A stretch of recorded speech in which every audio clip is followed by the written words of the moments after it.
Sige, mga kapatid, welcome po natin. Matagal ko na rin po itong kakilala. Si Sis Osang del Rosario. Hello po, Sis Osang. Kumusta po? Hello, mga kamubo. Kumusta Ano rin, po? dinig po ba? Opo, dinig po. Nakatingala ako kasi. Okay lang po. Kumusta, Sis Osang? Okay po, awa ng Diyos. Nakamubo. Sa practice ka ng mga move ko. Ang hirap mag-adjust. Gaya sa akin. Hindi nagpaputol ako. Mainit. Oo nga eh. Hindi naman kasi Kaya kasalanan yun. Pinasama lang naman yung pagpapagupit ng babae ng buhok. O alam nyo, sa sobrang nipis niya, ganyan yung siya. Mm-mm. Alam niyo po mga Kasi kapatid, bago ko tatandaan ano ko, si Sis Osang, magkakilala po kami niyan sa nasa Middle East pa ako destino noon. At siya ay nasa Lebanon, no? Nasa Lebanon ka noon? Opo.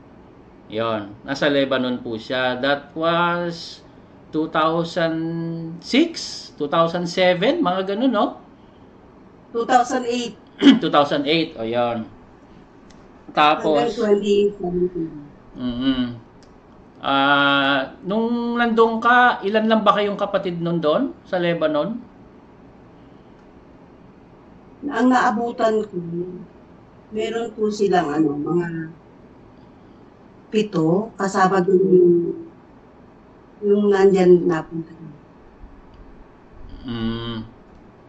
Napunta dyan. Oo. Tapos, isang taon na kami nagsama, parang nag-apply siya, tapos nasa USA. Ganun. Ayan. Tapos yan si Sis Osang, mga kapatid, ano rin yan, lumalaban din ng ubusan yan dati. Nakikipagsabayan sa amin. Alam niyo naman ang Lebanon, hindi naman yan mayamang bansa. Tapos, si Sis Osang, hindi naman siya engineer, hindi naman yan, pero sumasabay yan, mga kapatid. Pagka merong tulungan, hindi naman lagi naman may tulungan eh.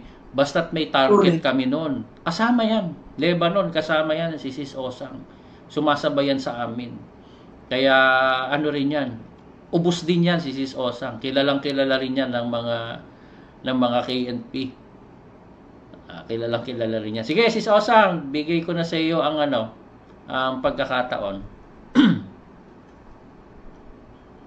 Yun na nga, gaya ng sabi mo, sige, totoo, hindi naman gaano lang ang level ng isang domestic helper. Pero kung natatandaan nyo lahat ng yung minsan sinabi niya, hindi minsan, sinabi din ni Bess yun, yung mga taga Hong Kong, yun ang karakaramay niya. Kasi ako naobserbahan ko, hindi ko sa nila lahat tayo. Yung hindi talaga na-exploit ng husto pagdating sa pagbibigay. Doon lang sa nasaksihan ko hindi lahat yun binibigay kasi makikita mo naman sa pamumuhay nila. Pero kami mga chimiaa, kung gamitin nilang term, talagang nakikiramay kami. Minsan nga madalas, lalo na ng panahon ng PNK, pag birthday pa nga ni Brad Eddie noon. After noon, natatandaan mo ba, Brad CJ, merong by request? Oo, kasali rin pala kayo doon, no? By request na yun. Alam mo na, katapat nun. Isang kanta lang nun. May $1 million na kinolekta. Yung pala, nag-uumpisa na ron. Lahat tayo, siyempre, umaasa tayo, ligtas tayo sa ganung paraan Doon tayo naturuan, basta doon tayo naakay. Hindi naman lahat ng kapamilya ko kaanib kasi actually nang naanib kaming mag-iina lang. Nanay ko, kapatid ko nakasalukuyang nandyan, tsaka yung anak ko ngayon nakasalukuyang pang nandyan. Kaya ang hirap mag-adjust. Akala lang nila, okay lang sa akin, pero sa kalooban ko, nahihirapan akong tingnan sila kasi patuloy silang na-exploit. Meron nga akong nasasyan, dati siyang worker. Alam niya, kinuwento ko sa kanya eh. Hindi na rin siya bumalik sa pagka-worker. Nag-ano lang kami, nagkwentuhan lang kami. Pero yung rason niya, sige magpatuloy lang. Kahit ako mali na, alam mo nang napapansin ka ng mali, magpapatuloy ka pa rin. Sabi niya, saan naman tayo pupunta kung lalabas ka? Sabi ko, nag-aral ka na pagka magagawa, hindi mo lang. Diba? Yun nga nakakalungkot. Kung mananatili kayo dyan, tiyakin nyo sarili nyo, gaya nung sinasabi ni Brother Eli na pag naloko ang kaluluwa mo, mahihirapan ka ng bawiin yan. Diba? Kaya, nakakalungkot. Lahat naman na-expose na. Hindi ko na isasaysay. Lahat naman na, dati nga nung unang napanood ko si Badong, sabi ko pa nga dun sa anak ko, hindi mo ko basta-basta mapapaano kasi nakasama ko si Badong sa Macau eh. Tapos, nung nakita nagsalita, sabi ko, parang na-validate yung lahat nung naranasan ko, na-obserbahan ko ng ilang taon. Actually, 2017 pa. Nag-observe na ako simula nung nagkasakit ako sa Lebanon. Nandiyan, i-announce ka sa pulpito sa dating convention na, ay mga kapatid, huwag na kayong papasok sa, yung nagpapaalam nga sa PAM. Hindi ako nagpapaalam. Kasi, yung asawa ko, hindi pa naman kapatid nun.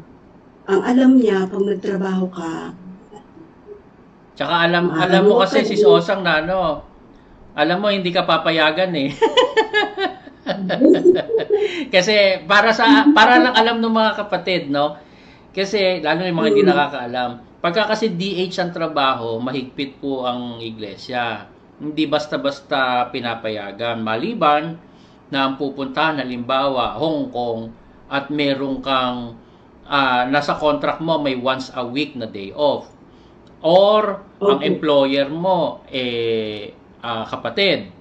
Yung mga ganon. Pero anything else, lalo na pag ang pupuntahan mo Muslim country, talagang zero yan. Zero chance yan na papayagan ka. Tsaka isingit ko na rin, Sis Osang, bago kita patuluyin ulit nung ano mo. Kasi nabanggit na ni Sis Osang eh. Siya po yung kinikwento ko dati na may kausap ako. Tumawag siya sa akin kasi matagal na nga kami magkakilala eh. Tapos, nakita ko nung una, may miss call siya. Tumatawag. Ako, hindi ko masagot. Kasi sabi ko, ayoko kasi siyang, baka iniisip ko, baka magtanong na siya sa akin. Ayoko siyang impluwensyahan eh. So, ako tumawag sa'yo, no, Sis Osang? Nag-return call ba ako sa'yo? Yun. Naisip ko naman, sige na nga, kasi kilala ko naman Sis Osang. Sa loob-loob ko, siguro napanood na ako nito. Baka may gusto siya. Sige na nga, sabi ko, bahala na. Then nag-return call ako.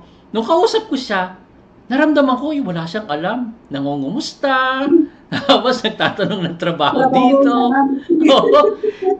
So, nakita nyo mga kapatid hindi ko siya hanggang natapos yung siguro mga 30 minutes din ata usapan natin, o mahaba pa. Matagal din hindi ko siya, kamustahan kami. Tapos hanggang sa nung nagbabay na kami, wala akong sinabi sa kanya kahit isa. Ayoko nga mang-impluwensya eh. After pala nun, na pala, si Badong, napapanood mo na. Tapos, nung nakita niya ako, nagulat siya ngayon, nagsasalita na rin ako. Kaya tumawag siya uli. Mga after a few days lang ata yun, no? Kaya, nung nakita kong tumatawag ka uli, sabi ko na, alam na nito. Kasi pinanood ko na, sabi ko yung ibang parts. Pinanood ko, tapos nag-uumit talaga ako din, sabi ko, kaya pala ganito, tapos yun, in-analyze ko na lahat yung nangyayari, tapos yung naranasan ko personal. Sabi ko, totoo nga, sabi ko, hindi nga yung isip ko. Kasi siyempre, naturuan tayo sa buti na bawal mag-isip ng masama. Lalo na pag yung KNP pag-iisipan mo, tapos ko-questionin ka pa na madalas nga nung sa meeting natin sa Middle East, madalas nga akong example kahit minsan hindi na mention yung name. Minsan may isang kapatid nagme-mention, hindi lang minsan. Nung buong time ko sa Middle East, ba't naman ikaw na naman ginawa ditong ano, wala ka namang ano, hindi ka naman pabigat sa lokal. O eto na, nung nasa Macau na, nag-tour ako. Galing ako nun sa ano, sa Lebanon. Siguro dahil syempre single, ano ka, widowed ka na, di wala ka na maaasahan sa mga anak mo. Nag-try pa rin ako. Kahit kagagaling ko lang nun sa sakit. Ang totoo, kasi syempre wala naman akong maaasahan sa mga anak ko pa. Wala akong stable na ano, na sasagot sa'yo. Nag-apply ako sa Macau. Pumasok ako tourist kahit ipangutang ko. Pagdating ko dun sa lokal, pinagbawalan ka pa. Kasi naka-report ka na agad. Alam mo, pero papunta pa lang ako doon. Sabi ko, pwede naman akong tumira sa labas eh. Pero dahil nga dun sa salitang pasako, dahil binansagan ka na matigas ang ulo mo, maano nga eh, brutal pa nga sabihin ni O5 na ano eh. Nagsasariling ka looban daw ako, pangahas. Ganun pa yung term na ginagamit eh.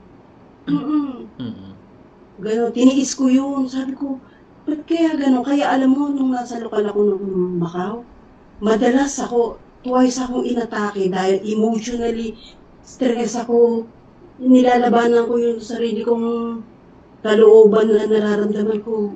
Kasi distress ka sa damdamin mo. Na pero alam mo yung trabaho ko, ang ganda-ganda. Nakatagpo ako, refer din ng isang kapatid yun. Monday to Friday, sometimes Friday, wala ka ng trabaho. Hindi siya conflict sa pagkakatipon. Since sa lokal ka nakatira, dahil siyempre ang priority, instead na umupa ka sa labas, sa loob mo na lang pipiliin mo. Dahil maraming housemates, siguro mga almost 40 kami doon. Unti-unti yung nagkawalaan, yung iba natapos yung iba ganun, natapos yung kontrata, ibang pumapalit, gano'n. Yun. Tapos, yung worker, siya pa yung numero unong sisira nung hindi ka susuportahan morally. Instead na, palakasin ang loob mo, parang tatakutin ka pa kasi daw may namatay daw na kapatid doon na, buti na lang daw maganda ang trabaho. Sabi ko, bro, nagpunta ako dito para maghanap buhay, hindi para magpabigat. Sabi ko, diniretsa ako kasi minsan, may mga time na pinipigil ko. May mga time, tinitiis ko yun, natitrigger yung loob ko. Biro tumataas yung dugo ko ng 220. Doon ako inatake.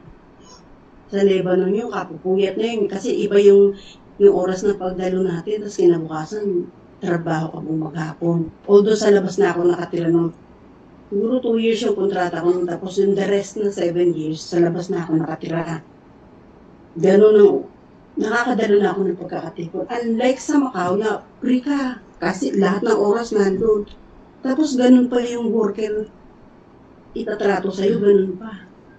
Alam niyo ng mga kapatid na mga kasamahan ko sa Macau, yung iba dito. Lalo na yan si Badong. Doon ka pasisiraan niya ng loob. Nakatagpo ka ng amo ko. Sabi ko nga sa loob ko, bakit kaya yung amo ko, hindi naman yun maka-Diyos? Pero pag sinumpong ako ng, nagbi-bleeding yung ilong ko, dahil sa sobrang tension ko, pagod ka na sa trabaho, pagod pa isipan mo, pagod pa lahat, nag-trigger na lahat yun. Sasabihin pa lang ng amo mo sa'yo, don't worry, you're not gonna die, it's only hypertension, nag-bleeding. Siya nangangatog na, nagsusumbong na kay O5, kasi baka abutin, gano'n. Tapos, awa ng Diyos, yung 5 years na kontrata, naging 3 years na lang due to pandemic. Expat din yung naging amo ko. Naging 3 years na lang. Pareho kami pinauwi. Alam mo, kada rin yun noon. Lagi masama. Sabi niya, sira ulo daw yung amo ko. Ba't pa daw ako nire-renew? Imagine mo kung mag-isip ganun. instead na suportahan ka. Samantalang pag may tulungan, kasali ka, uy, tatawagin ka, mapapaano pa yun, magpapatotoo pa yun, si Benyata. Ayan, sa lahat ng kapatid dito na kaanib, si Sis Osang pinakatanda sa pagkakaanib. Pero may matanda pa sa akin sa edad, pero mas matanda ako sa taon ng naanib. E di, tinatanong niya ako sa harap ng pulpito, sabi niya, Sis Osang, simula nang maanib ka, yung tulungan ba natin, nabawasan ba o nadagdagan? Sabi, ako pa yung kumukumbinsi noon. Sabi ko, hindi po kapatid, kaya pagdating sa pera, huwag kayo matitiso. Sabi ko yun, pero may saloobin ako sa kanya, hindi ko may voice. Di siyempre, dahil nga sa aral, tinitiis mo, sabihin, magpadaya ka na lang. Ano po ba yung iba? Nakakalimutan mo na. Bagkus tiisin nyo, magpadaya kayo, yung mga ganun. So, tumagal hanggang sa inabot na ako ng 3 taon. Nung pangatlong taon ko nang renew, sabi ko, huwag ka na mag-alala, hindi mo na ako sasagutin. Bakit? Kasi naglabas ng bagong batas, pandemic yun na, in case of death, the employer should shoulder everything, blah, blah, blah, blah, ganun. Tapos, hindi siya makapaniwala. Sabi ko, instead na ipanalangin mo na lang ako. Bakit? Matatakot ka ba? Ikaw ba may hawak ng buhay? Kaya nung huling punta ko doon, yung nagbabaka sakali uli, takot siya, hindi na ako nagpakita. May kinuha lang ako isang requirements na kakailanganin ko sana sa future ko lakad, kaya lang na-postpone. Yung anak ko, pinaghanap ko ng trabaho, hindi na rin kasi syempre nakikita o doon natitiso, hindi lang kaya ng letra. Yung mga ganong tiisin dahil sa aral yun. Dahil sa aral yun, kaya tiniis ko. Yung mga ganun, kaya yung mga kapatid na iba't iba tayo ng karanasan, kung hindi mo laging nasa puso mo yung aral, magwawala ka. Pwera naman yung kasi noon sa paniniwala natin, yung mga natiwalag kasi, yung may sarili naman silang kasalanan eh. Ngayon hindi nila tayo tataka nga ako bakit hindi nila tayo maisirkula kasi kung sa tayong lumabas, di ba? Tapos pagsasabihan tayo ng masama, meron pa nga dyan yung dati kong kasama sa Kuwait. Dating nagpaalam yung kay yung papanood niya to, dating nagpaalam yung kay Brother Tessie, yung sabi mo nga mag-girlfriend ka lang, magpapaalam ka pa. Hindi yung pinayagan. Alam mo, sa sama ng loob, hindi nakapag-asawa na iba. Sa kalooban ng iba, yun nagsabi din sa akin, ang tindi ng pagkapanati ko. Sabi ko, mag-isip ka. Hindi ka basta-basta may sarili tayong isip. Malaya tayo. Kasi, yan nga yung shinare ko, yung pinopost ko, yung video mo, pinpost ko nitong lately. Sabi niya, wag daw i-share kasi masama daw yun. Sabi ko, papa, di ako ngayon masama na. Sabi ko lang. Di ba yung kausap ko pa ngayon, doon pa yung nabasa ko. Meron pang iba. Marami. Napupuno nga yung inbox ko eh. Nauumay na lang ako sagutin. Sa totoo lang. Sa totoo lang. Kung iisa-isahin ko lang sila, ay, sasakit yung ulo ko. Kaya, mga kapatid, magpakatibay kayo. Sis Osang, mo ngayon? Mapapayo mo? Paano ka ba naka-move on? Tsaka ano ba yung naging pag-exit mo, ano ba naging struggle mo? Ano na-experience mo muna? At pagkatapos paano ka nakapag-move on? Maraming struggle. Actually, may struggle talaga ngayon. Pero I take it easy na lang kasi lagi ka nalang hihingi ng awa sa Diyos. Unang-una, struggle ka financially dahil wala kang job. Magkano kong trabaho, sino pagkatanggap sa akin, lalo na pag sa edad na expired ka na, sabi ng isa, di sige. Tapos, yung ganyan. Takot nung isang linggo, meron ako isang kapatid na bago lang siya, pinuntahan ko sa ospital. Wala pa siyang alam sa nangyayari sa atin. Pero nagsishare ako sa kanya, doon pa rin siya.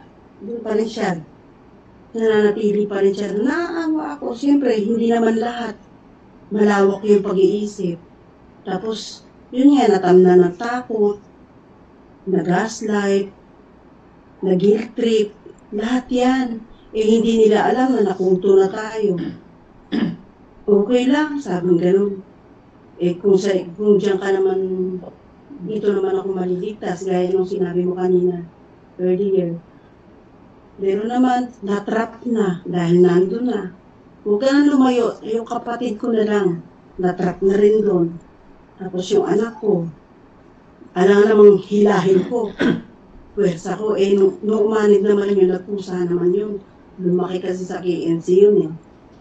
Yung isang anak ko, nasuspindido ngayon, hinahayaan ko na lang. Pero pinagsabihan ko, huwag daw. Kasi yun nga, nakamatayan na kasi ni best na ipinagbilin si Kuya.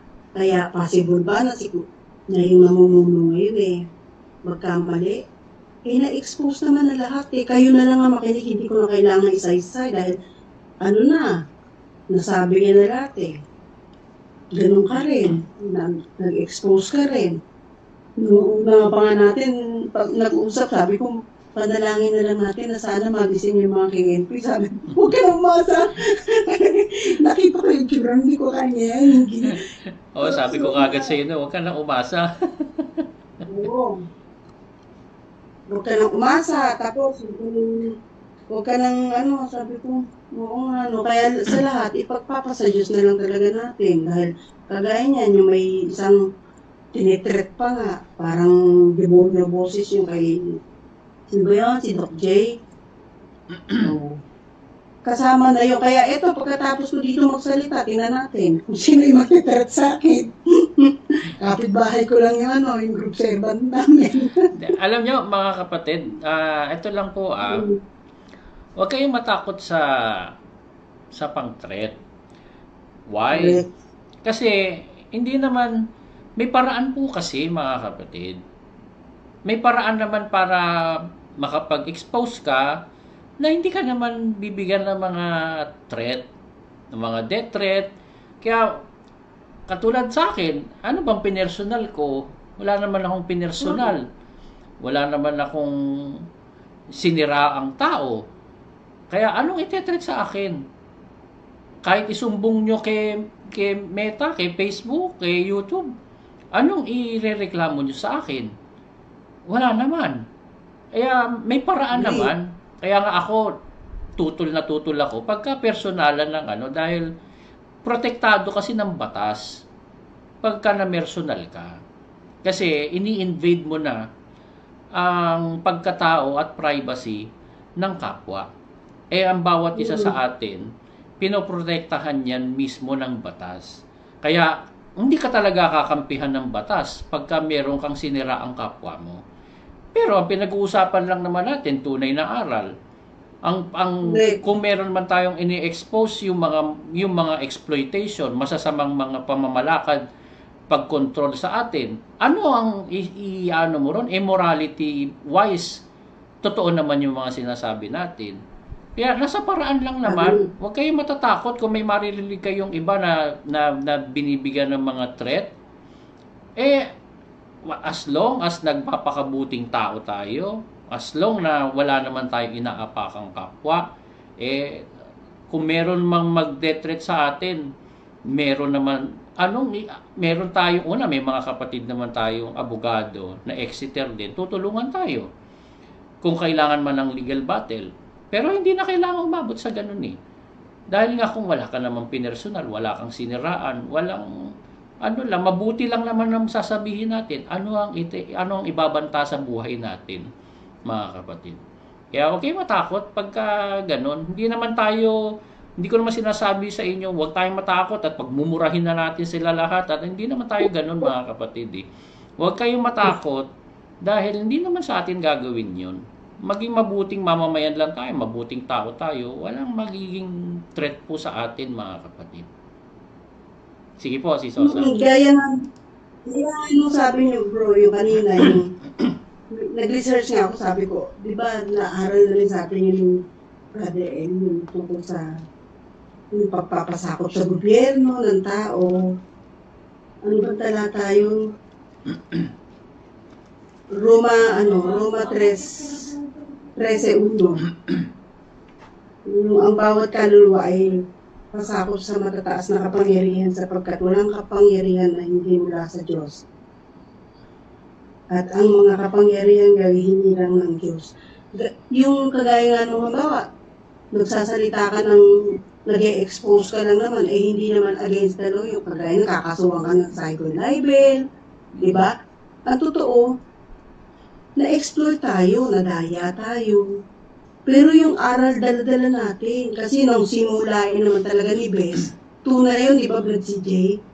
Kasi ako nung binautismo ako, naramdaman ko yung kahit yung nanay ko nga, nung hanggang sa mamatay siya. Sabi niya, totoo yung aral ni Brother Eli. Pero nanay ko pa man noon, kahit hindi familiar, hindi aware yung kapatid ko kahit manggagawa siya. Kasi iba yung usapan namin mag-ina. Noong kasalukuyang nasa convention appellate tayo, nung buhay pa nanay ko, sabi niya, alam mo may diwa si Brad Eli na pag hindi mo siya basta-basta malalapitan. Sabi ko, ganun. Bakit? Kasi tinan mo yung mga lumalapit sa kanya. Tinignan ko, di ba may isang babae pa nga doon sa expo may gusto kay Bes. Tapos medyo may pera yun.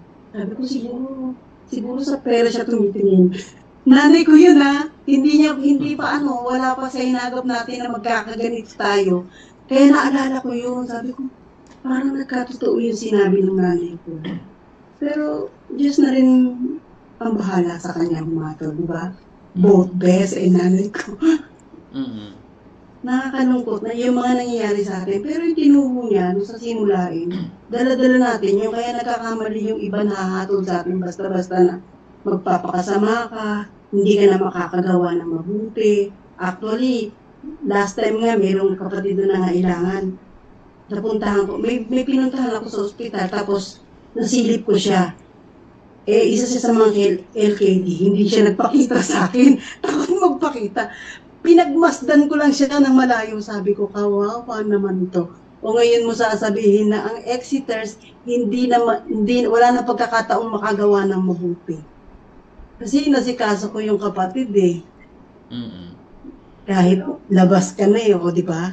Kaya sa mga uusigin ng mga Exeters, huwag kayo magpapaniwala sa mga lalo na yung mga naanib lang lately. Iba kasi yung nakakatuwang pagmasdan yung nasa social media yung naanib lang dahil sa lugaw.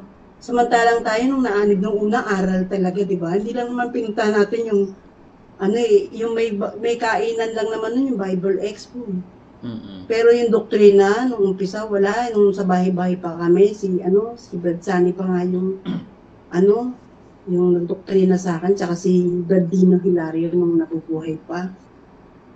Yun, kaya lang nakita ko si Brad Sani, parang hindi ko maramdaman yung espiritu. Sabi ko, ang layo na. Samantalang marami na expose. Anyway, yun na lang mapapayo ko sa mga kapatid. Magpakatibay kayo, sa aral kayo tumingin. Gaya nung lagi sinasabi ni yung ipinamahagi na dapat pantay-pantay tayo. Marami kasing inequality, discrimination. Paano kaya yung kapatid na nandun sa Tarlac? Naalala ko tuloy yung bago pa lang sila inaanib. Pati yun, yung magkakamuti. Paano kaya yung pag nag-abulo? Yung iisip ko tuloy yun. Anyway, kasali na yun dun sa mga exposition. Kailan ka nga pala, Sis Osang, nabautismohan? April 22, 1994. April? April 22. Kami yung anong last taon? batch sa ilog ng... Anong taon? 1994. 1994. Kita nyo kung gaano katagal yan, Sis Osang. Kaya nga ako daw yung pinakamatanda. Sa mga taon yung tinawag ako. Kami ngayon last batch sa sa ilog ng Kalupi. Alam mo, simulan na stroke ako, medyo nag-block yung isip ko Block kasi nalolos minsan yung memory. Pero minsan may bumabalik din pag nakakainis. Pero sabi, di ba, kalimutan yung mga masamang nangyari. Pero yung mga nangyayari ngayon, kailangan mo lang talaga sigurong sabihin para maging lesson to learn sa iba. Na hindi naman natin gawa-gawa yung kwento. Saksi ka, saksi ako, lahat tayo saksi. Dahil pa natin yung saksi ni Jehovah. Na dating sinisiraan natin, pero hindi naman natin basta hahatulan kasi yung pagtingin natin, akala natin exclusive lang ang kaligtasan para sa atin eh. Kaya siguro awa ng Diyos na hindi sa lahat ng anak ko na amin. Kaya yung mga nandiyan pa sa loob, mag-isip kayo, hindi yung basta-basta kayo magsasalita na kahit alam nyo na, sige lang kayo, binabypass nyo lang, tumitingin ka lang kayo sa tao. Dapat sa aral kayo titingin. Kami naman na magsasabi, sa aral kayo tumingin. Sa amin yung sinasabi yun ha. Pero kami, dala-dala namin yung aral ng simulain. Yun. Yan ang maganda sinabi mo, Sis Osang. Tayo ang nagdadala ng aral na totoo eh. Correct. Kasi hindi naman, lalo nga naging aware tayo. Tayo sa paligid natin. Hindi lang basta akala mo pinakyaw mo na yung langit, di paano yun? Alog-alog, dati sinasabi yun sa Bible Expert, kung ipagtaltalan ni Bes yun, talaga naman, tatalon pa ako nun sa upuan. Nakikipagtalo pa ako nun sa asawa ko, nung buhay pa siya. Ngayon, yung mga nasa loob na mga naiwan na panatiko, mag-isip kayo kasi kaya nga tayo binigyan ng kalayaan sa pag-iisip. Naaralan tayo sa budhi, huwag niyong lukuhin yung sarili niyo, nakikipaglukuhan na lang kayo eh. Huwag niyong lulukuhin, kagaya nung kumausap sa akin, sabi ko nga, kagaya nung nabanggit mo yung sa WIS, actually nakakapanood din ako ng libre, ngayon ko lang lately ko napakinabangan yung mga inaiambag ko rin dyan sa ticket na yan na backlog talaga ng lokal yan, ako ang bigat. Kinanonood ko pero at the back of my mind, sabi ko kawawa naman yung mga lokal na sasagot nitong backlog na hindi pa naman talaga bayad, samantalang yung mga artista na kumakanta doon ang mahal-mahal ng bayad, tapos yung mga kapatid na naging usherette, yung mga nag-a-assist doon, talagang alipin. Yung anak ko, isa sa mga alipin din nun, kahit na sa employer niya ngayon, naturingang kapatid, walang benefits, na ilang taon na ganun, totoo yun. Ay naku, marami pa akong sasabihin. Hindi ko kayang letrahan. Ito lang masasabi ko. Diyan na nasa loob na mga naiwan kayo, mag-isip kayo. Hindi nyo naman kami mapipigilan at madidiktahan na dahil lahat tayo may pag-iisip. Binigyan tayo ng Diyos ng pag-iisip. Alamin mo, sabi nga, piliin mo ang buhay. At mabuhay ka. Ganun ba? Nakalimutan ko na yung diwa nun. Amen. Amen. Yung talat na pala. Pero yung diwa nun, hindi ko nakakalimutan.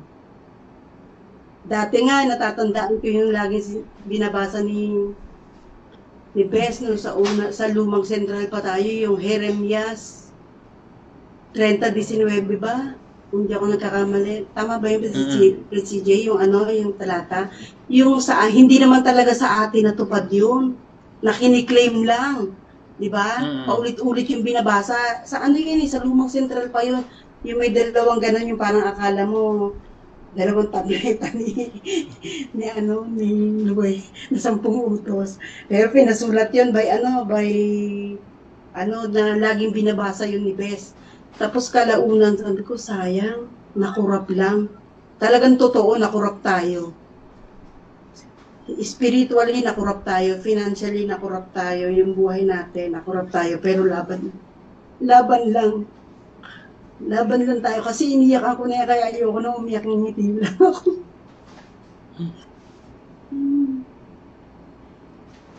Ayoko nang umiyak dahil naiyak ako. Meron bang mga nanguusig sa iyo ngayon, Sis Osang? Marami. Hindi sila makapagsalita. Parang looking through the eyes lang. Looking through the eyes. Pero may karugtong yun. Pero wala namang wala namang parang medyo nanghaharas na. Hindi lang siguro nila magawa kasi sa personal medyo maangas talaga ako pag sumagot. Pinipigil ko lang dito kasi high blood din ako eh. Parang ikaw ayaw mo magalit. Pinipigil ko lang. Correct. Pero kasi magsalita. Maikli lang ang buhay eh. Ba't uubusin mo pa sa galit at correct ka dyan, agree with you. Maikli lang ang buhay, kaya doon mo na ipadama yung pag-ibig mo sa kanila. Sa pagsasalita mo ng totoo, yung kaipokuritahan, yung napaksa na kasi dati sa atin yun, yung di ba yung pinag-uusapan nga na yung pinakamataas na hipokrasiya, na dadating yung sa panahon na ito, dadayain niya yung kapwa mandaraya. Natatandaan mo yung bro? Nasa isip ko lang, pero hindi ko kayang i-elaborate by lack of words kasi ko sometimes. Ganun. Kaya nga yung nagpayo sa akin na wag daw kitang pakinggan. Sabi ko, naku po. Samantalang nung hindi pa tayo nakukurap, may mga kasalanan ka rin sa laman na nasaksihan ko. Pero patuloy ka lang. At saka meron pa, doon nga ako nag-isip yung halal. Sa Middle East, ang tagal-tagal natin.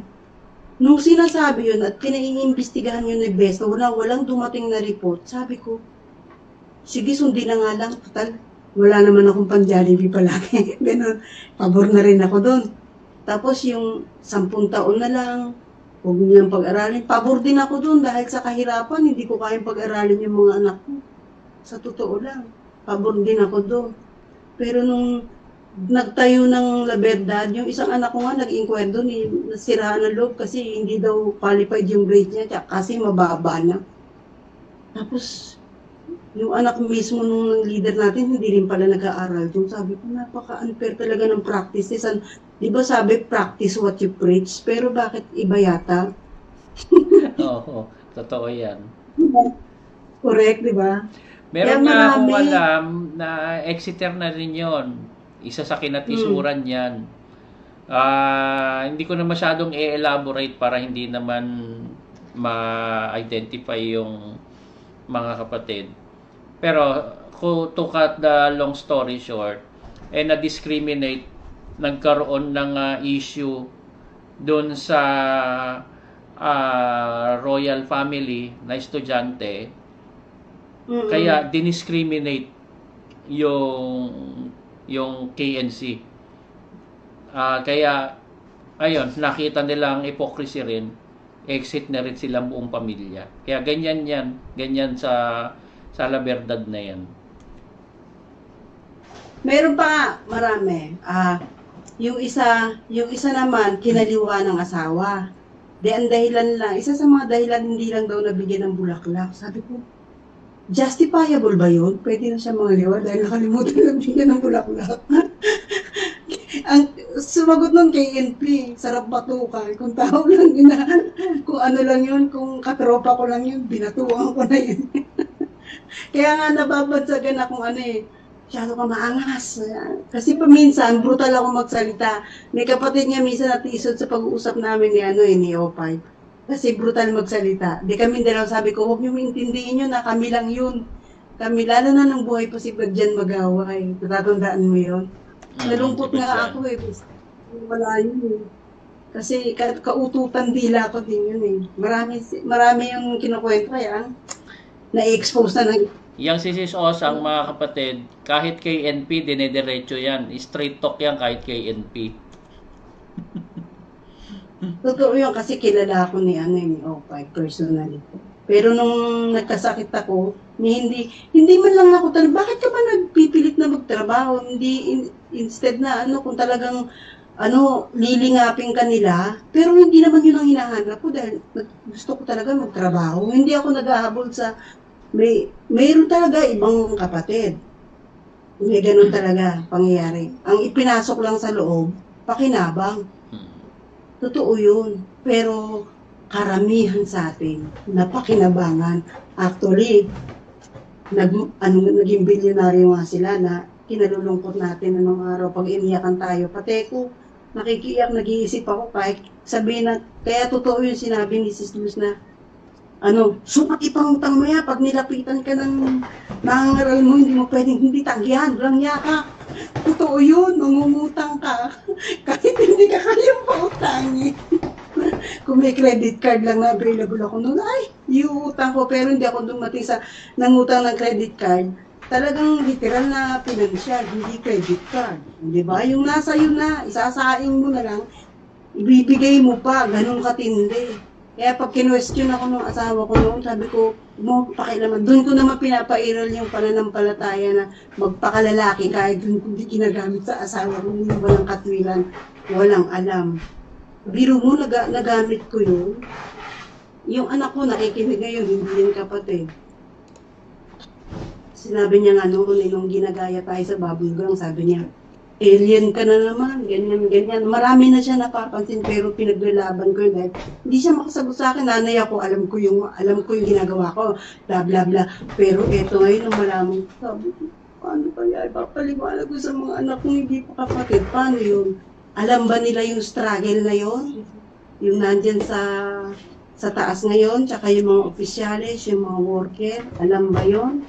Yung mga nararanasan mong struggle sa mga anak mong hindi kapatid, paano mo ipapaliwanag samantalang nung kapatid ka, ikaw ang nanay, dahil ikaw ang pinaniniwalaan, pag hindi kayo nakinig sa akin, mapapahama kayo, ako pala ngayon na nakulto. Hindi paano yun ngayon. Pero pasalamat ako sa Diyos, nanay pa rin nila ako. Pinaliwanag ko sa kanila, ayun, may struggle talaga na pinagdadaanan ng bawat isa, iba't ibang kalagayan nga lang. Okay, si Sosang, final final words nyo para sa mga kapatid. Final words, lagi kayong mag-iisip na tayo nagsisikap na maligtas, kaya nga tayo lumabas Pero hindi para siraan sila o pasamain sila. Kung sinisiraan nila tayo ng loob, meron namang ibang paglaban ng katwiran tao sa tao. Pwede mo ipaglaban yung katwiran mo. Pero hindi na tayo dadating dun sa physical na sakitan o kailangan mo pa magbitaw ng masakit na salita. Pero kung depende, kung paano mo siya kausap, pwede mo rin pagsalitaan na mabigat, di ba? No? Yun lang. Lagi tayong maglaan ng awa para sa kanila kasi nakakaawa talaga sila. Ayan. Salamat po, Sis Osang sa oras mo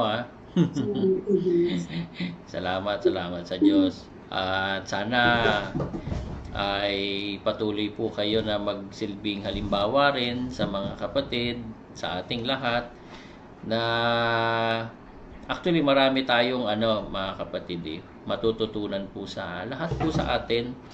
Kaya tingnan nyo, mga nakaraan, meron tayong guest, yung si Brad Jimmy, isang taon pa lang naman siya sa iglesia. Sabi nga niya, Brad, parang nahihiya siya Sabi niya, wala naman akong mai-share ng gaano kasi isang taon lang naman ako. Hindi po yun doon nasusukat sa taon yun Meron siyang experiences din na mai-share. Katulad naman ni Sis Osang. Si Sis Osang naman, yan ba ang tik-tik?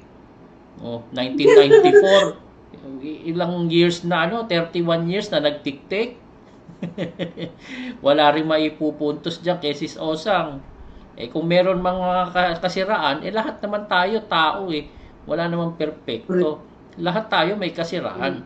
Pero lahat ng mga umexit, patunayan nyo na meron kaming nagpakasama kami, kaya kami lumabas, meron kaming kaso, meron kaming ginawang kabulastugan, kaya kami lumabas.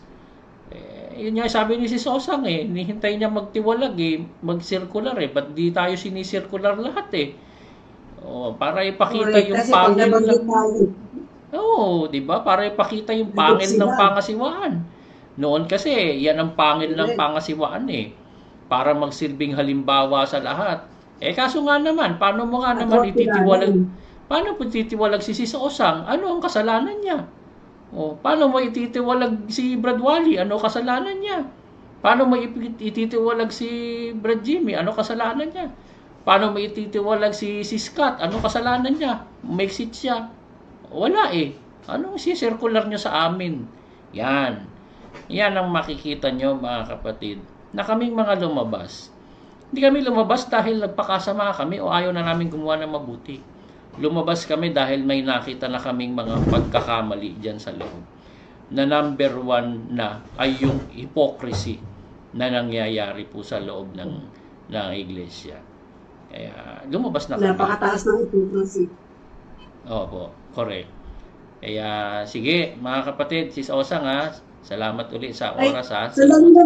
Sandali lang bro, babatiin ko sila Sis Eugenia, Sis Dolores, Sis Ray, Brad Ray, si Brad Terry at yung asawa niya at sa lahat ng mga kapatid na nakakausap ko. At dun sa anak ko na nanonood ngayon. Dapat pala may 60 seconds tayo dito, no? Parang SK. Batian, tapos may picture. Oo, tapos yung screenshot natin. Bigla ko lang naalala nung nagbabati ka na eh. Biglang nag-flashback sa akin. Tik, tik, tik, tik. May oras. Wala pang 60 seconds yun, ha?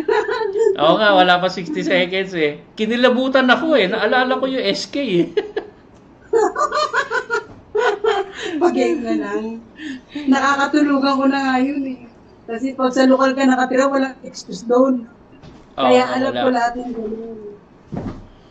Sige, Sis Osang, salamat po ulit ha. Sige po. Ingatan po kayo palagi ng Panginoon at patnubayan. Salamat sa Diyos. Sige.